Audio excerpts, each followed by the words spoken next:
So we've been talking about, last week we talked about the image of God. For a while we talked about kids who were leaving the church, and we had a good little conversation about that. And please don't feel like these things are tangents. I think these are good things to talk about. So the conversation we had today and that conversation, those are all good. So then we talked a little bit about the image of God, but it did take us late into the night. So I want us to just go through that again, the things that we talked about as far as the image of God goes. And the reason, it's not just to talk about philosophical, theological, really heady stuff. I figure if we're made in the image of God, we should know what that means. If I have a job, if I'm a firefighter or a lawyer or a chef, someone says, well, what's that about? I should be able to describe that to you pretty well, because it's what I do. Being made in the image of God is who we are. It's what we do. So we should have some sense of what that's about. So, remember from Genesis, we see that God creates things, and there's a movement in the creation story. There's a movement from the general to the specific. It starts really general, just light, darkness, simple stuff. Then it gets more specific. Then it's, well, sun, moon, and stars. Certain things that are going to occupy those spaces. He moves from general things like sea, air, to fish, birds, creeping things, things that are going to fill those spaces. So we're moving from more general to more specific. It's always building towards something. It also moves from more static or dead, stuff that doesn't move, like moons and water and stuff like that, to stuff that's really dynamic, alive. Fish, birds. It's all building towards a thing that is the most specific thing and the most alive thing in the whole place. And that's human beings. We see in the creation of human beings, it's different. Whereas God was saying, and God said, let it be. And God said, let it be. And it was so. And God said, let it be. And it was so. He doesn't do that with people. When he gets to people, he stops. And he says, now let's make something. He doesn't just issue a command and it's done. He says, now I want to make something. Almost like saying, with my own two hands, this one I'm really going to get involved in. Let's make humankind in our image. So we see human beings made as the image of God. Last week we talked about some ways that human beings could be made in the image of God. Any memories of that? Any recollection? No wrong answers here? Throw it out.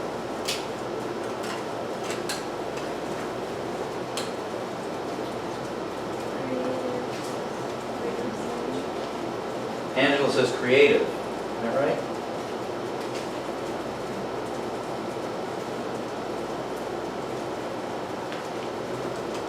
God's triune, a Father, a Son, and a Holy Spirit. We have a body, a soul, and a mind, if you will. Three parts to us, too.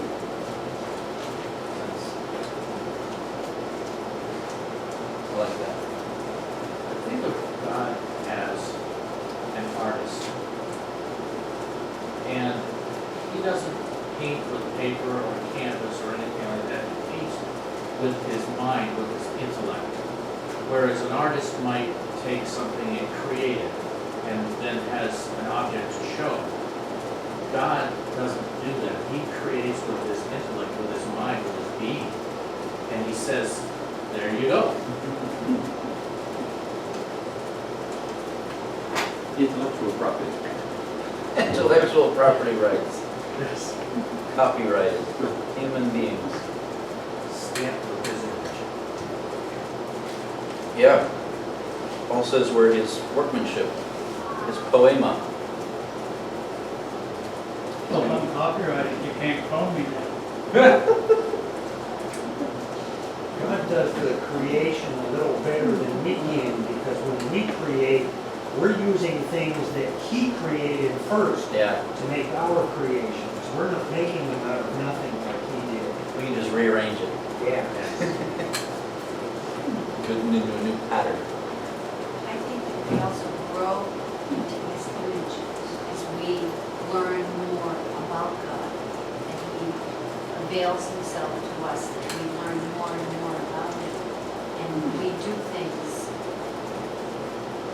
like this woman, she stood up for what she believed in her Christianity. That made her more like, not God, but more like God. Because she was starting to believe more in the things that God wants us to be like.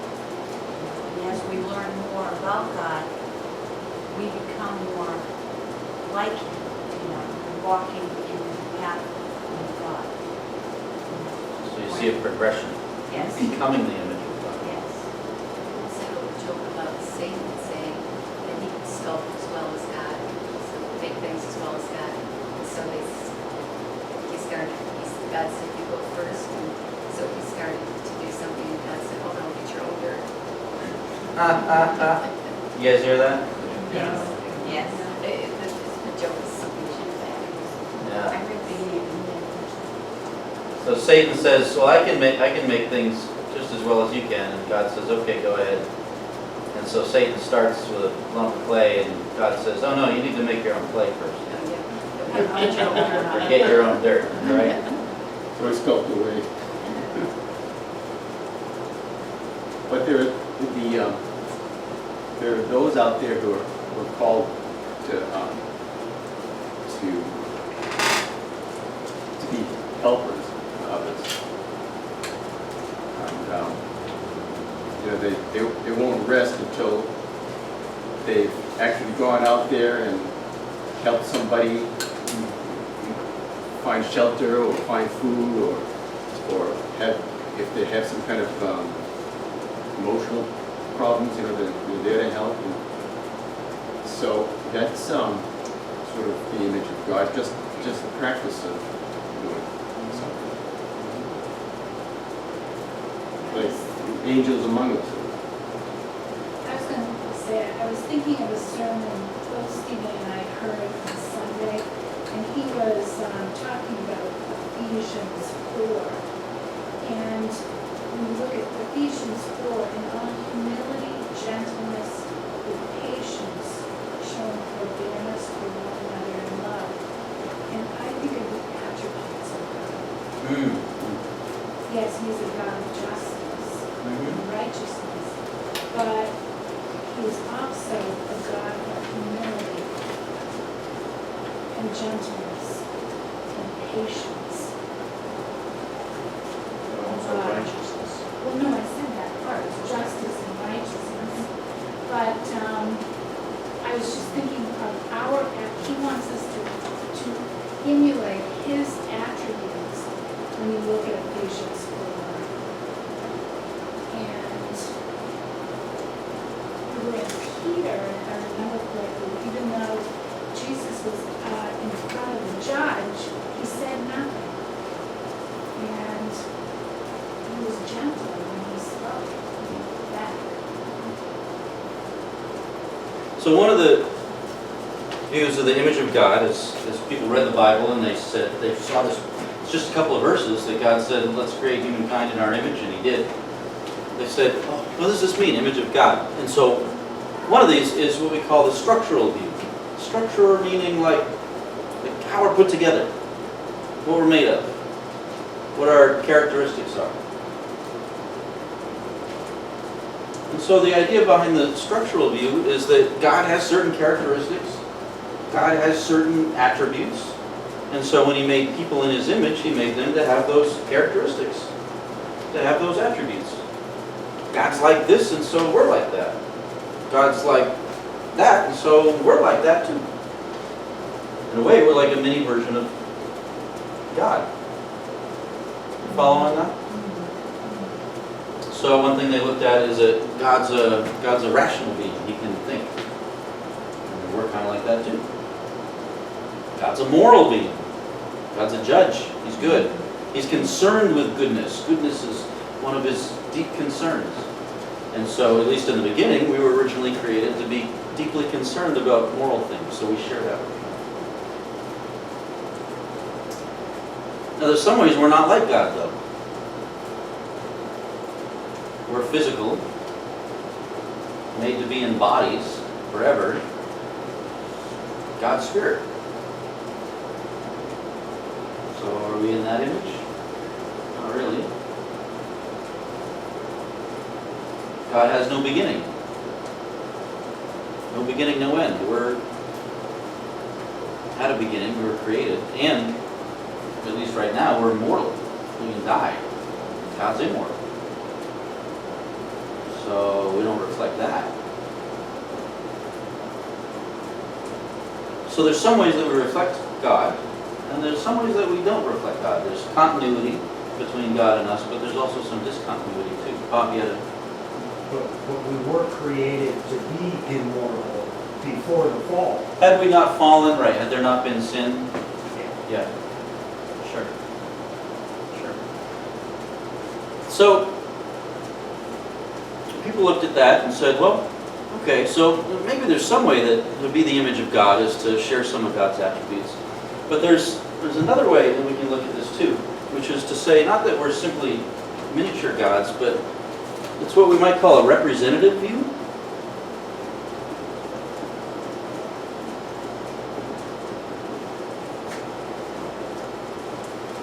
Which, I don't really need to define it, as the term says, that we represent God. And you can represent God without being identical or similar to God. You can just be God's representative. And this comes from where the word for image is selim. We saw that last time.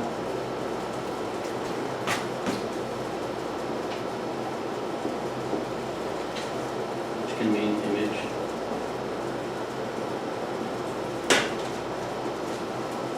If you're brushing up on your Hebrew, it's like this.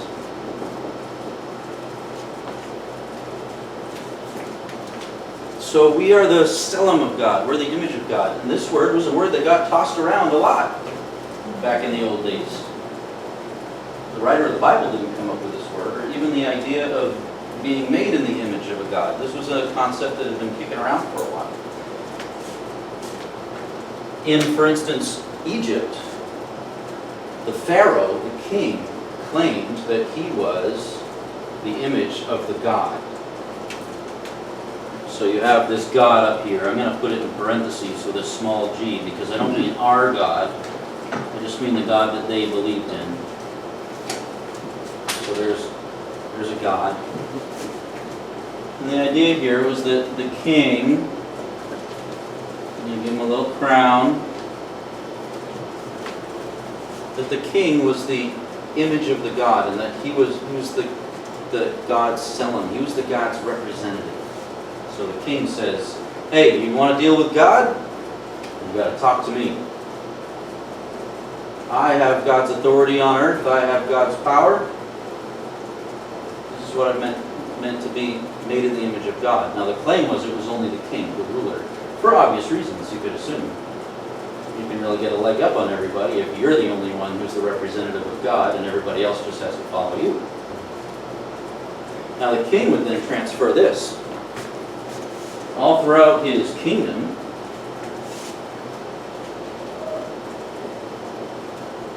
he would have images of himself. He couldn't ride around to all the different territories where he was in control, but he wanted to let people in those territories know that he was in charge. So what did he do? He put his image in those places. And when the image is in that place, that's letting everybody know, hey, the power of the one behind this image, that power is here.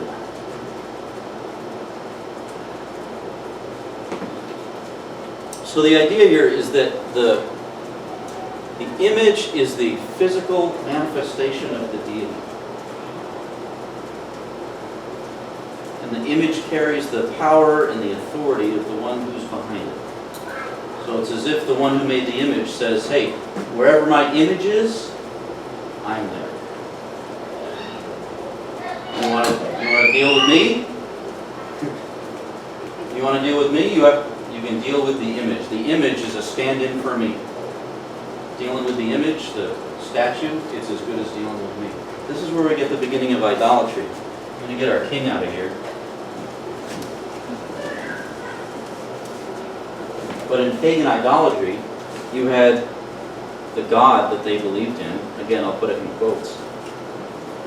And in the different villages where they believed this god was kind of over,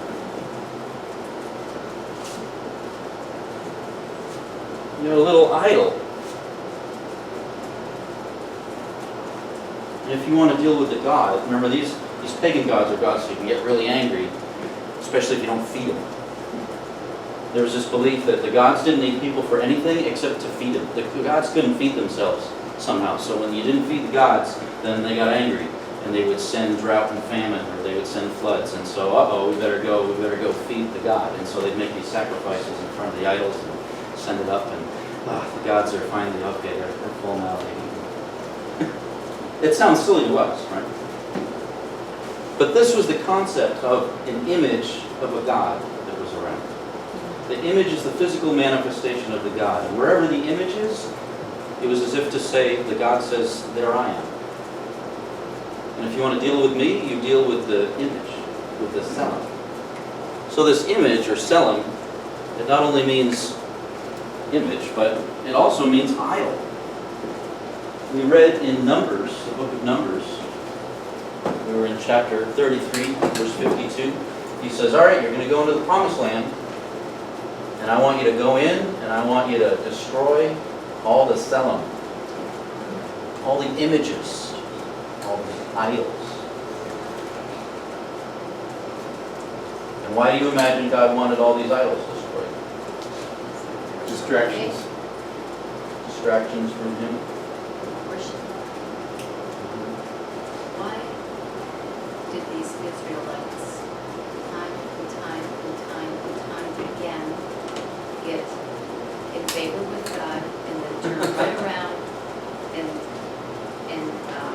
start worshiping images of gods and pagan Right. and statues and golden calves? Right. Why did they do that? It's a good question, and I know I could provide a better answer if I could look into it a little more. I mean, it's in my brain, but I could answer that better next week. I think that we always go with what's easiest, and it's easy to have a god that's like a jukebox or like a vending machine that I can just put my money in and pull the lever and I get what I want. That was the idea behind idolatry. I go, I give my offering, I pull the lever, and I get what I want. It's not a relationship. It's just a business transaction.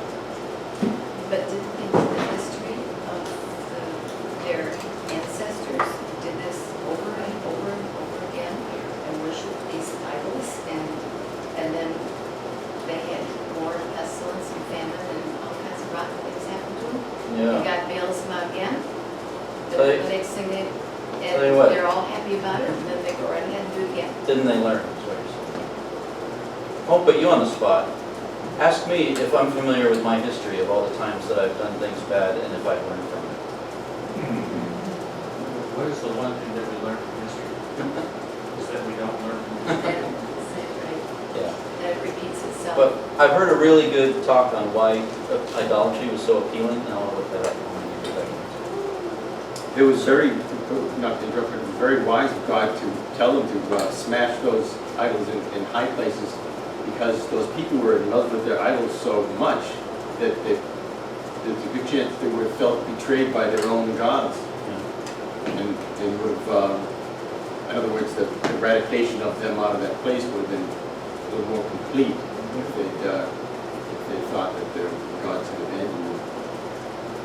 Now, he was opposed to the idols, physical images of other gods, absolutely. I want to go a little deeper, though. Follow me on this. He wasn't just opposed to images of other gods. He was also opposed to idols, if you will, that represented him.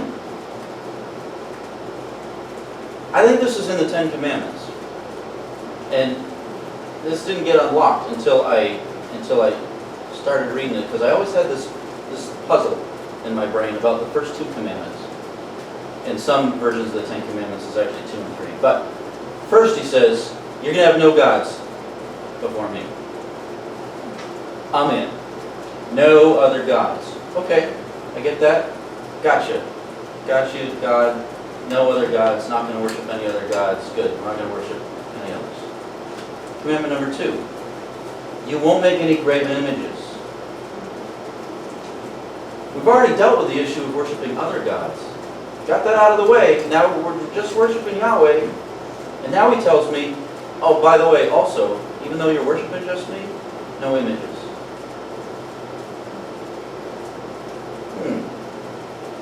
So he's saying he doesn't want images not just of other gods, but of himself. Why might that? I've never seen an image because you'd be worshiping that thing. You'd be worshiping it for all intents and purposes a tree that was carved and now turned into something that represents God. And it would be very easy to then have an artist who says, oh, well, this image of God looks much better than your image, so it must be the right one. And you could easily then fall into idolatry.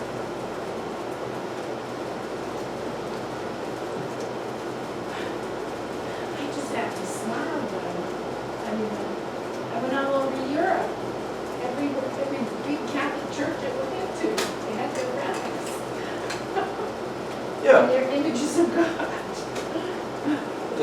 They're physical things that are supposed to help us focus our mind on Him. I don't think in either Catholicism or Eastern Orthodoxy, which is big into what we call icons, in neither of those systems of thought are you worshiping the image. It's always just something to help you focus on the real God.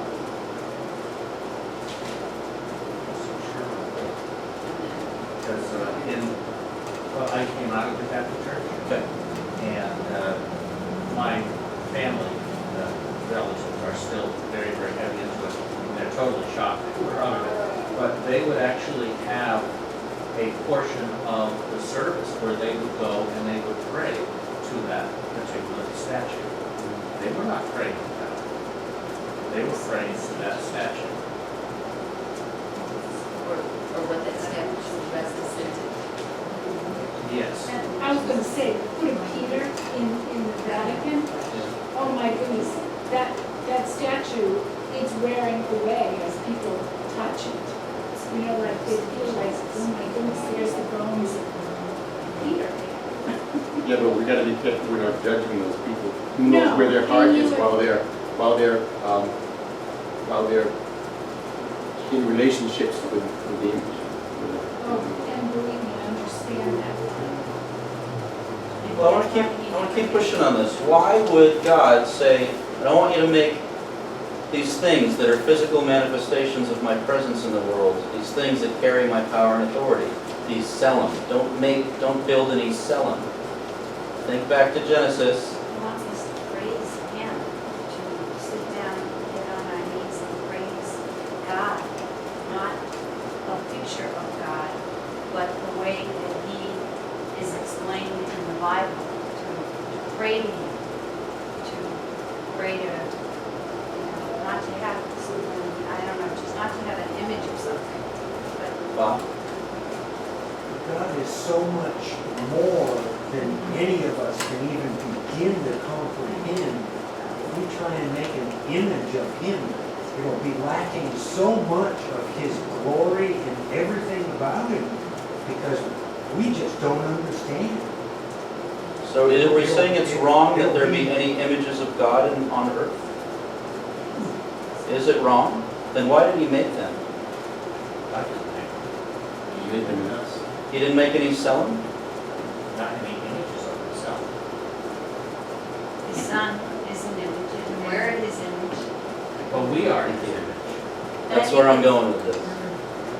He absolutely made images of Himself. The images that pagan groups made were poor copies of what was originally meant to be images of God in creation. God absolutely intended for there to be images of Him in the world. But they were supposed to be living, breathing, talking, loving, working, playing, singing images. Physical representations of Him, those things that had His power, His authority in this world. Of which He said, where you see my image, there I am. He absolutely made images. Now, I did a little trick there, because not in the way that we're thinking. He didn't make images of clay or stone or wood. The reason He didn't want images of clay or stone or wood is because there were so much better ones already in creation. We just didn't get it. We had forgotten. Archie? Well, in my way of thinking, that if we got this image of God, and we're gonna start looking at that instead of God, we're gonna begin to rely upon that, to look for that image, to give us what we want. And God knows that it's not gonna work. And His love for us, He knows that we need Him. And so He wants us to focus on Him and Him alone for our own good. He didn't give us the laws just to be a harsh God. He gave us the laws so we wouldn't hurt ourselves and others. God is always looking for our good. And He knows that just what happened with the Jews, once they took their eyes off Him, then they weren't going to get blessed. And God wants to be a God that blesses you. And He knows where the blessings come from because He's the blesser. So, to me, that's a bigger part of what you're talking about here. So Genesis 1:27. Yeah. Read it loud. Oh, okay. Genesis 1:27. So God created man in His own image. In the image of God created He him. Male and female created He them. Die. Go to heaven. What? No, but when you think about it too, Jesus, he had him born the way we were born. You know, he didn't just like go, Father, Son, and Holy Spirit, I'm gonna go down there and I'm gonna be Jesus. But he actually had Jesus born of a woman in the image of him who was him. So Where I'm trying to go is to say that I don't think God has any problem with something physical representing Him. It was His idea. He just doesn't want it to be wood or clay or stone. He meant it to be you. It's interesting that in the coin, when Jesus was paying the taxes, whose image is on there, will give unto Caesar what is Caesar's. And can we extrapolate that to give unto God what is God's? How so? In our image. So in other words, if we are made in the image of God, Yeah. we are really His. Not in the image of Caesar. Right? Yeah. Yeah, sure. That doesn't mean we don't have to pay taxes. Oh, Right. darn. I was gonna say, we go back to Ephesians 4 again, and talking about the attributes of God. Christ is the head of the church. He calls the church a body. And we'll get to the New Testament in a bit. What I want to look at is where did this all start? What did it mean that Adam and Eve were the image of God? What was it that He said to them that was going to demonstrate what it means for human beings to have been originally made in His image? We got that. There's does somebody want to read Genesis 1:28? God blessed them and said, "Be fruitful and increase in the number, fill the earth and subdue it, rule over the fish of the sea and the birds of the air, every living creature that moves on the ground." Yep. Bob asked a great question last week. I really liked it. I thought about it for a while. Bob said, if when God created and it was done, then why did Adam and Eve have anything to do? Is that sort of like what you asked, Bob?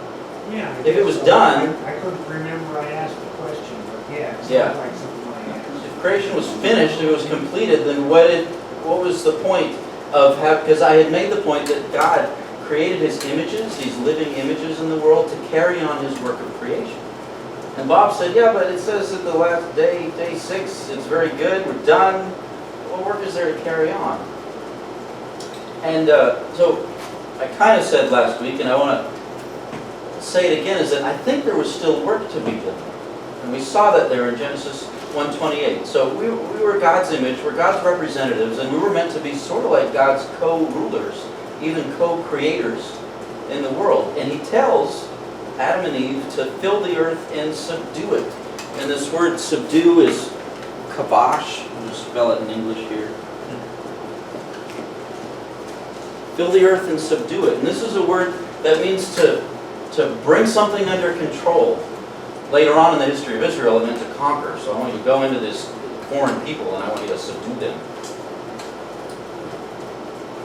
Now, we didn't have warfare in the perfect garden, so it's not a violent kind of subduing, but it's bringing something under control that apparently was not under control. So when God completed everything and said, this is very good, apparently there were still things that weren't under control. He was leaving work for Adam to do. He also says to rule over the fish. This is the word radah. So this is subdue. This is to rule, or to also, some translations say to have dominion over. And this is a word that means to be responsible for something. Usually for its good. If you do a little word study, you'll see a place where it pops up a lot is Leviticus 25, where God is giving rules about how you're supposed to treat your slaves. And the God of Israel is very different than the God of other cultures, because he said, you know what, you're supposed to treat human beings like humans. Even though they were in a period of time when slavery was still a thing, he said, you can't beat these people up, you can't mistreat them. These are human beings made in my image. You need to treat them well. You need to rule over them, have dominion over them. In other words, take care of them. Take care of them, rule over them, but for their good. So he gives these two commands to Adam and Eve. Apparently there were still things that needed subduing, and apparently there was something had to be maintained. And if it didn't get maintained, it could probably get all out of control.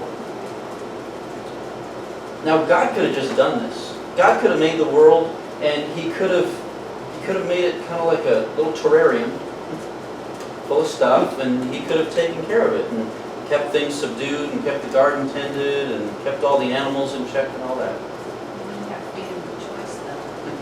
Right. Well, I mean, he couldn't have just not created human beings. It could have been just a little terrarium of plants and birds and fish and animals, and that's it. And he would have had his little plaything, and hey, that's fun. But it wasn't just about getting the job done. It was about sharing the work. So he creates these physical representations of himself, these images of him, that are going to share the work and share the labor and continue the work of creation. So apparently creation wasn't done yet. So what I might say is that on the sixth day, the work of creation, it was good, but it wasn't finished. Those are two different things. It was a good state of affairs, but it wasn't finished. There was still work to be done. So part of the reasons he made us his image is so that we would be his representatives in the world and maintain his peace. Remember we talked about his peace, his shalom in the world?